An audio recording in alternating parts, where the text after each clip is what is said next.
So right now there's $65 trillion that wants to deploy into Bitcoin, but currently believes it cannot. And the reason it believes it cannot is that it thinks that Bitcoin is not good for the environment. Now, we now have the data to be able to turn that around. And if we care about the next wave of institutional adoption and sovereigns investing into Bitcoin, then this is our number one priority, to turn this around. But then the question comes, well, why should we care about sovereign wealth fund adoption? Well, there's a couple of reasons. Number one is that we're not going to hit $13 million a coin or even $150 a coin without this community of people.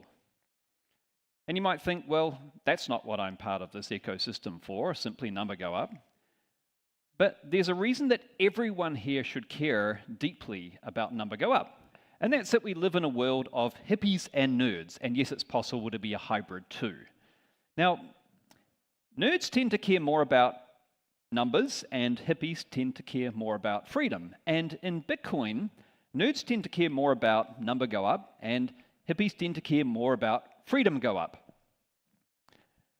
But here's the thing, these communities are interdependent. For example, in order for a lot of these freedom go up projects to take effect, there needs to be a certain mass of institutional capital and market cap behind Bitcoin to enable these projects. So sovereign wealth funds are critically important to freedom goes up too. So who are these sovereign investors though? Well, right now we've got 4.7% of the global population that has some exposure to Bitcoin. So we're early. The next group of people, the early majority, they're different from us. And I'll give you an illustration of how they're different. So raise your hands if you're skeptical about what you read in the mainstream media. Okay, is there anyone who's not raising their hands? Right, so we are different to this next wave. They are only somewhat skeptical about what they read in mainstream media. And as a result, they have some very different beliefs and a very different starting point when it comes to Bitcoin. Here's some of the things that they say, and this is from my talks to people at sovereign funds and interfacing with the sovereign wealth fund ecosystem. Just take a moment to digest that in a minute, and I'll just stand here in silence while you read that and elicit whatever emotions you feel like eliciting. So we're early, huh? We are so early. So how do we start to turn these sorts of perceptions around? And the answer is to do three things. Number one, before we start, we've got to actually screen out all the noise. And that's before we even start to identify what the false signal is around Bitcoin and ESG. And finally, only then can we actually start to impart the pure signal. So let's start with noise reduction. How do we screen out a lot of the noise that's out there? It's a very noisy world, and there's a lot of noise about Bitcoin. Well, interestingly, the way to counter noise and environmental FUD about Bitcoin is not to start talking about Bitcoin. It's to understand that we live on this continuum where every single disruptive technology that has ever come to the planet has been met with exactly the same narrative. This is something that I discovered running my first technology company. If you're going to bring a disruptive technology to the world, you're signing up for a lot of misinformation from the people who get disrupted. And this has happened from every technology, from the telegraph right through to Bitcoin. An unbroken stream of 21 technologies across 160 years. Let's zoom in a little bit. Here's some examples in the media of how the media has appraised certain technologies that were disruptive or disruptive devices in the past. So long before Bitcoin was posed as an existential threat to the human race, the teddy bear was. So we've been here before. Let's zoom in a little more. Now, I could have chosen any technologies, but I've selected two which disrupt multiple different industries at the same time. The first one is the bicycle. Not many people know this, but this is currently the most ubiquitous form of transportation in the world still. It came to prominence in the 1890s, and when it came to prominence, it disrupted not one but 4 industries: horse and buggy, riding apparel, public transit, and the railway. Yeah, absolutely. And a lot of trenched people were not so happy with women suddenly having a tool of emancipation. So it had not one but 4 different industries lobbying against it. And boy, did that show up in the media. My favorite one here, if you're talking about outlandish predictions of the future, we've seen this before. 75% of all bike riders will be an army of invalids within 10 years. Where have we heard outlandish predictions about the future before? Now, finally, the medics and the academics settled upon 4 or 5 conditions which you could definitely get from riding the motorcycle: bicycle insanity, bicycle spine, bicycle heart, and bicycle face, my favorite. We can even, because I'm a data guy, of course, I mapped the data of this, and you can even chart the instances of bicycle face, and so I did, through history. Oh, but first, this created the environment where suddenly people felt there was enough moral outrage where we can start calling for bans and restrictions, and that started to occur.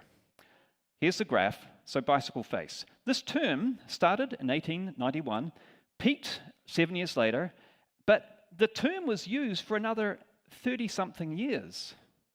We had a lot of this FUD with the bicycle. Okay, so maybe that was just a historical anomaly. It couldn't possibly happen twice, could it? Okay, let's look at the radio. Disrupted 4 industries: print media, the telegraph, live entertainment, and record industry. Suddenly, the radio was blamed from everything from explosions, breaking windows, killing birds, droughts, even snowstorms. Finally, the medics and the academics settled on 4 conditions which the radio could definitely cause, and including softening of the brain. You think you've had it bad with Bitcoin? We've heard the story before. This created the outrage where suddenly people felt emboldened to start calling for bans and restrictions on the radio. And we can chart the negative media coverage of the radio. And does this look familiar, this chart here? Well, it is. It's the same chart as the bicycle. In each case, you had this initial wave followed by a period of almost 40 years of FUD. We are not going through this for the first time. Bitcoin disintermediates at least 4 industries. We're currently around about here in the cycle. Now, do you see why this context is really important? See, if you're going to ask people who are not as suspicious as you are naturally about the media to suddenly disavow anything they read in the media, you better have a good reason for that. And the good reason is very simple. You don't have to ask them to not believe everything they read in the media, but you're asking them to exercise discretion because there is a reliable track record across 160 years of the first couple of decades of media reporting being incredibly inaccurate, and that is the context into which Bitcoin enters. Knowing this actually helps you screen out about 80% of the noise on Bitcoin. We haven't even talked about Bitcoin yet. Okay. Once we've screened out the noise, we can start to talk about false signal. Now, in the case of radio and the bicycle, the false signal was provided largely by academics and by medics. In Bitcoin's case, it was provided mainly by central bankers. And particularly this paper here, which, what's that? Academics, exactly. This word here is very important, commentary. Now, I had to look up the meaning of commentary within the context of an academic journal. According to Nature magazine, one of the world's 2 most reputable scientific journals, a commentary is something that, number 1, has gone through a lighter peer review process. Number 2, it tends to be shorter. This one here was 5 pages. And number 3, it is allowed to echo the writer's perspective as opposed to introducing new data. In other words, it is the academic equivalent of the difference between a feature article and an opinion piece. It puts forward the author's perspective. Alex de Vries's perspective was that, hey, we can measure Bitcoin's emissions per transaction and show that its energy usage will get totally out of hand as transaction volume scales. Give the guy credit where credit's due. The year before his article, there was 1 article in the media about Bitcoin and energy. After his commentary was published, more than 400. Cambridge immediately debunked the metric as not a meaningful metric in the context of proof of work consensus mechanisms. Do you think this stopped the media reporting on it? No chance. In fact, not only did they continue to report on it, but regulatory bodies, central banks, and NGOs joined the super spreader event. The metric went on to be debunked 4 times in peer-reviewed articles.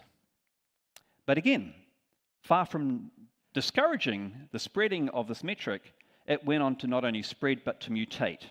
We went from energy per consumption to emissions per transaction to e-waste per transaction, and finally, water per transaction. All the work of one author, Alex de Vries. So this was patient 0, and if we follow this through, this is actually a chart here produced by Litmaps, one of my investee companies, which maps like a phylogenetic tree of where articles come from. And as we can see, the origin for all these articles was this single paper by Alex de Vries in 2018. We can also trace how many articles it spawned. So Alex de Vries and the papers who reference him have now been responsible for 4,500 citations. That's a lot of citations. 10 papers are derivatives of this one flawed metric. The metric was picked up, and Alex de Vries was quoted in the White House report on crypto mining 4 times more than the next highest author. For Greenpeace, it was the epistemological basis for their entire Change the Code campaign. Now, there's a bit of a problem with the per transaction metric, though, and that's it, as a lot of you here will know, Bitcoin's energy consumption does not actually come from its transactions. But to suggest it does suggests that as Bitcoin scales, its emissions and energy will get out of hand, whereas in fact we can see from the graph here, if you follow that pink line, hash rate's going up 8 times over the last 4 years. Prices going up 6 times over the last 4 years. But that pink line in the middle, they're staying like a heartbeat. Emissions has not increased. There's a second problem with this emissions per transaction metric. And that's something called semantic ambiguity. Now, to give an everyday example of what semantic ambiguity means, let's imagine that you and I enter into a contract. You're going to do some work for me, and I'm going to pay you handsomely, $1 million for completion of that contract. You complete the work, upon which I then present you with $1 million Zimbabwean dollars. Now, you're feeling a little bit aggrieved about this relationship, about this point? Well, that's because different words, such as $1 million, have very different meanings in different locations, just as the word transaction has a very different meaning in different locations. One fiat transaction means what? A ledger entry. But in the blockchain world, a transaction can mean more than 2,000 traditional transactions, or using the layer 2 networks such as Lightning, billions of transactions. To fail to mention this is not only misleading, but disingenuous. The metric is fundamentally flawed. The logical basis for all FUD is as robust as it was for the bicycle and the radio. Now, in years to come, maybe 10 years' time, people will look back at this era of history and they'll go, those guys in the 20s, did they really believe that a single Bitcoin transaction could drain a swimming pool of water, be responsible for 2 iPhones worth of waste, $100 worth of electricity consumption, and 3 households worth of emissions? Those crazy people. How gullible they were. I'm glad our media is much more reliable in its reporting these days. So false signal is the second point. And only once we've dealt with the noise and the false signal, now we're in a position to actually start to tell the story we want to tell, which is the pure signal. Let's talk about that story. Now, there's been a phenomenal, here's the good news, there has been a phenomenal turnaround in the last 2 years. The academic literature is now, well, 3 qualities that have changed. Number 1, we're getting full papers, not commentaries. Number 2, they're anchored in a good understanding of how the blockchain actually operates. And number 3, they're using full contemporary data sets, not anecdotal data sets. As a result of this, we're now for the first time getting pure signal in triplicate, where the mining industry, The people in adjacent industries to Bitcoin mining and the academics are all saying the same thing, and that's this, that Bitcoin can solve fundamental problems, fundamental large environmental challenges of our time. It can help to decarbonize our grids, stabilize our grids, and mitigate our most dangerous greenhouse gas, methane. Now, the press has also started to come to the party. As we can see, the amount of negative coverage has started to taper off over the last 2 years. And in parallel, in the last 2 years, we've actually flipped to net positive reporting on Bitcoin and energy. The transition happened, if we zoom in a little, around March of last year. And here's an example. Financial Times, who used to be one of the chief architects of misinformation on Bitcoin, now is starting to cautiously change their tune, which is why I say we're about here in the cycle. We've done incredible work, but there's more work to do. At the same time, we've also started to debunk some of these myths around e-waste, for example. One of the world's top electronic recyclers in the world has confirmed that not a single part of Bitcoin ASICs goes into landfills, that it's 100% recyclable because it contains none of the heavy metals that traditional electronics do. In terms of water FUD, well, far from creating water scarcity, we've actually learnt that Bitcoin can create water abundance in dry places such as the UAE, where you have these desalination plants. Running Bitcoin, you can use a heat exhaust to make the desalination plant more effective, therefore doing more desalination per kilowatt hour.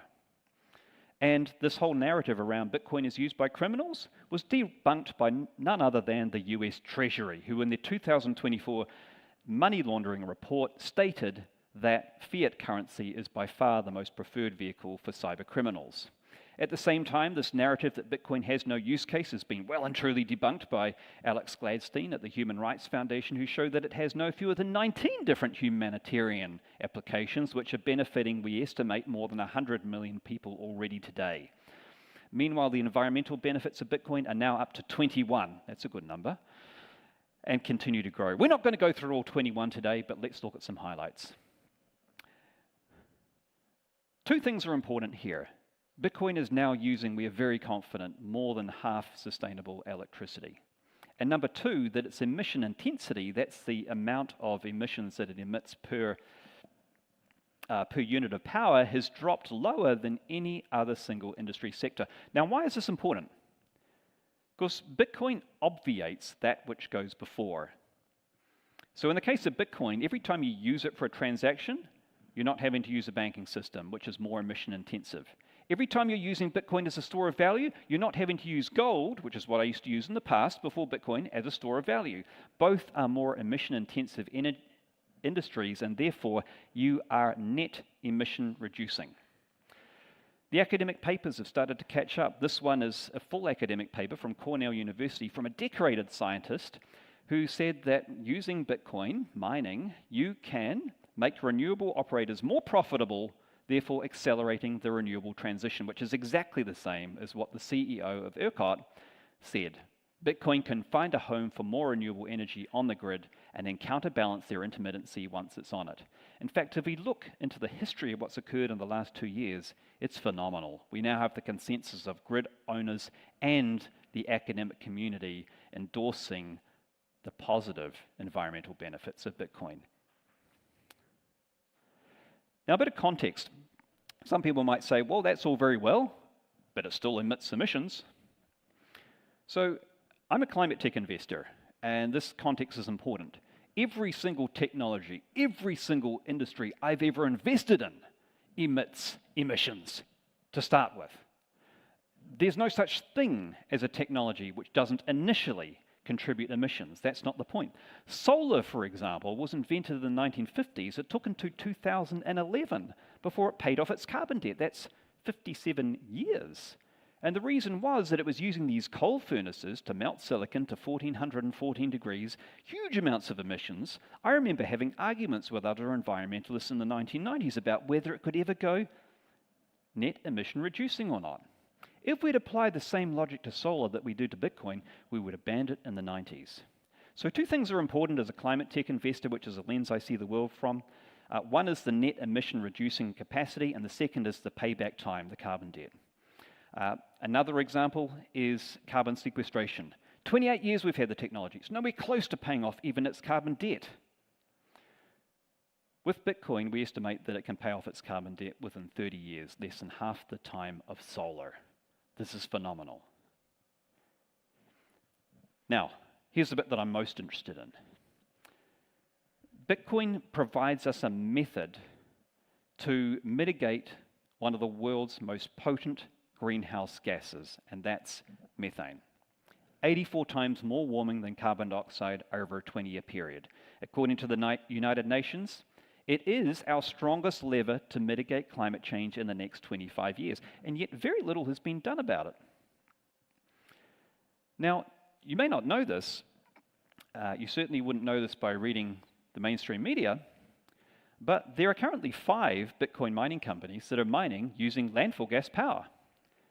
29 that are using carbon negative sources of energy.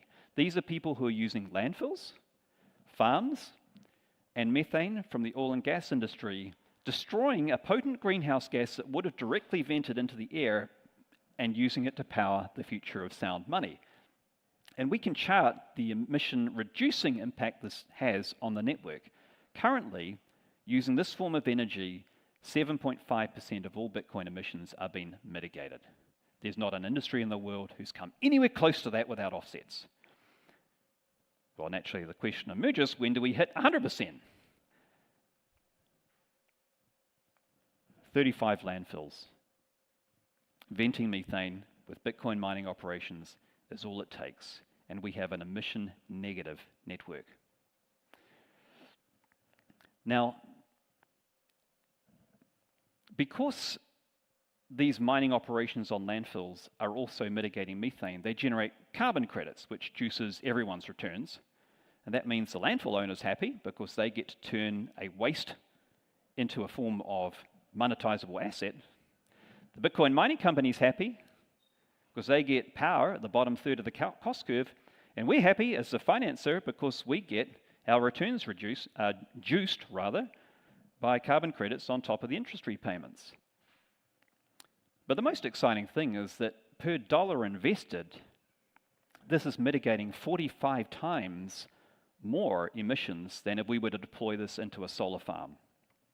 So I say LFG, which of course stands for landfill gas. What did you think it meant? Progress report. So I'm going to share some data here which I haven't shared with anyone before. So where we're at, we've been talking about this for a while.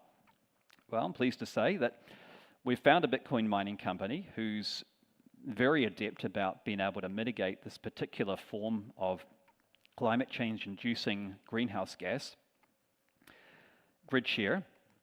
And this is Tom in the middle, the CEO of GridShare, with his team, visiting a landfill in South America. Now, to give some context, this landfill you see in the background here, it's 24 kilometers away from the grid, interconnection point, which means it is cost prohibitive to be able to sell power back to the grid. It is purely stranded. The only option, if they couldn't do Bitcoin mining, would be to vent it into the air, which is what they have been doing for the last 2 decades. Some more context, that thing above there is the world's largest ever direct air capture project. It mitigates 5,000 tons of CO2 emissions per year. Not bad, huh? Well, this landfill with Bitcoin mining on it will do 114,000 tons per year.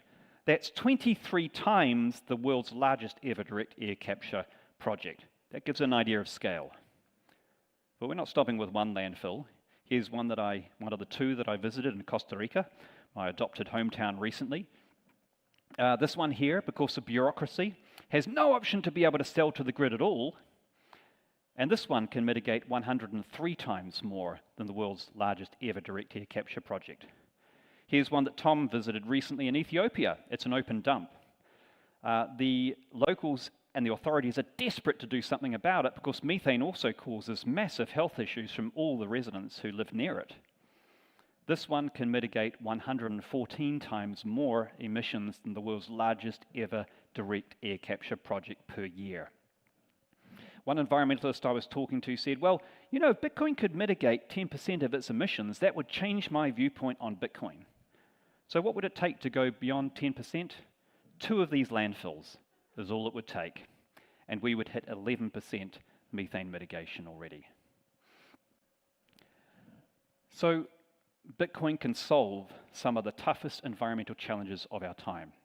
Now, are there other technologies that can mitigate methane? Of course there are, there's many, but that's not the point. The point is, are there other ones that can do it profitably without government incentives? To which the answer is almost universally no. Bitcoin is unique.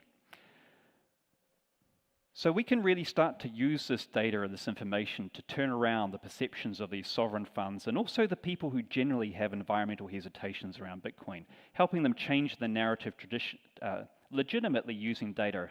I want to make sure that you all feel empowered to be able to unleash this data. So I'm open sourcing all this stuff, all the references, all the source material. It's gone up on Twitter, it's in a reference, you've got a big link, and you can find it there. Because I can't do this alone. We all know people, and this is preventing people from being able to get behind Bitcoin. There's a whole lot of liberals right now who don't think they can invest in Bitcoin because they don't know the humanitarian story and they don't know the environmental story. There's a whole lot of sovereign wealth funds that will not invest because they think it won't tick their ESG box. But we now have the data to be able to turn that around. Now, I said at the beginning that we need number go up projects to help the freedom go up projects, but it happens the other way around too. Unless we have more freedom go up projects, then we won't have more number go up, because these are the results and the stories they create is what inspires the next wave of institutional investment. So, on one hand, one investor can bring energy abundance to 1,000 villagers in Africa, but also the smile on the face of one villager can inspire the next 1,000 people to adopt Bitcoin. Thank you.